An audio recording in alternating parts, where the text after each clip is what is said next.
इतिहास कहे ढेंकानाल गणजात राजा ढेंग सबर द्वारा स्थापित होइथिला। ढेंकानाल जहा गणजात आंदोलन मुख्य स्रोतर धार। हेलो हाय जय जगन्नाथ, मु प्रभाकर आपन शक्ति टीवी रे स्वागत करछि। यदि आपन वर्तमान सदा हम चैनल को सब्सक्राइब करने प्रथम ही सब्सक्राइब कर दिंतु, पाखर दिया बेल बटन टू टच कर दिंतु। वीडियो को आपन व्हाट्सएप ग्रुप रे फेसबुक रे शेयर करंतु। चलंतु फ्रेंड, टाइम विलंब न करी वर्तमान जानिबा ढेंकानाल जिला विषय रे किछि अजଣା कथा। ढेंकानाल जिला गणजात राजा ढेंग सबर द्वारा स्थापित होइतिला परि लोक माने कहि आसु अछि। ढेंकानाल जिलार उत्तर पूर्वांश रे पर्वत श्रेणी मान अछि ओ माल्यगिरी पर्वत यार अंश रे एक अवस्थित। ढेंकानाल जहा ओडिसा रो पर्यटन स्थली ठारू सबुठारू भिन्न आकार रे परिगणित होई आसु अछि ओडिसा रे। फ्रेंड, एही जिला रे शिव मंदिर कपिलास विश्व प्रसिद्ध मंदिर अवस्थित अछि।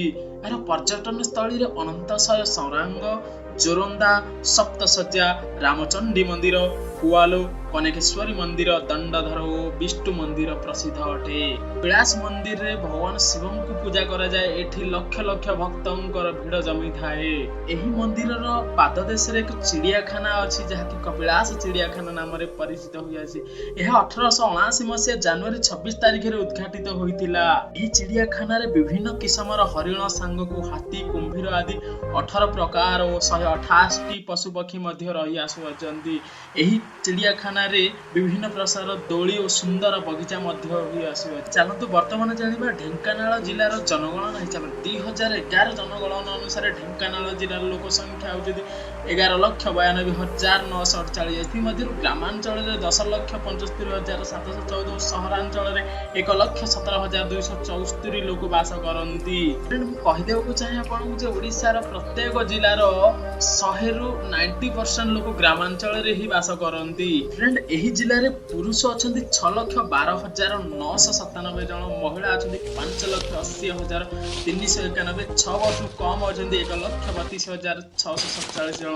फ्रेंड, मु कहि देबो साक्षरतार हार होउची 79.41%। फ्रेंड, वर्तमान जानिबा चलंतु ढेंकानाल विभाग विषय। ढेंकानाल जिल्लार 8टी प्रशासनिक ब्लॉक अछि, 149टी पंचायत और 27टी जिला परिषद आसन अछि। फ्रेंड, एही जिल्ला रे गोटिए लोकसभा आसन और 4टी विधानसभा आसन अछि।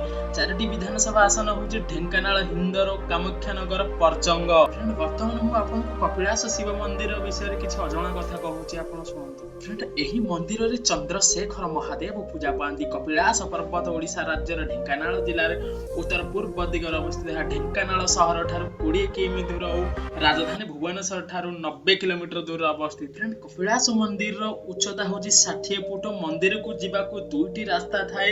1352 पहाच चढ़ी अथवा बाबांको घाटी रास्ता द्वारा 8 किलोमीटर दूर रास्ता देई अनाशय मंदिर ऊपर को जाई थाए। गंगवंशर राजा प्रथम पुरुषोत्तम देव एही मंदिर को 1246 ख्रीष्टाब्द रे निर्माण करिथिले। फ्रेंड, कपिलास बाबद रे अनेक किंवदंती रहिछि। याकू शिवंकर द्वितीय कैलाश पर्वत बोली कहा जाए।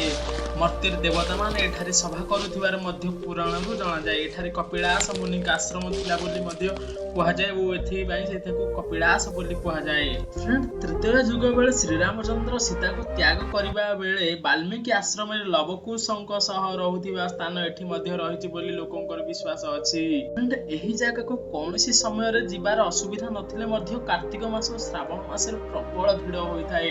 मेघुआ पाग तथा शीत दिने कपिलास हिमालय पर्वत रे भ्रम ही सृष्टि करि थाए। एही मंदिर होउची ओडिसा रो विश्व प्रसिद्ध मंदिर। ढेंकानाल जिल्लार वर्तमान सांसद अछंती तथागत शतपथी।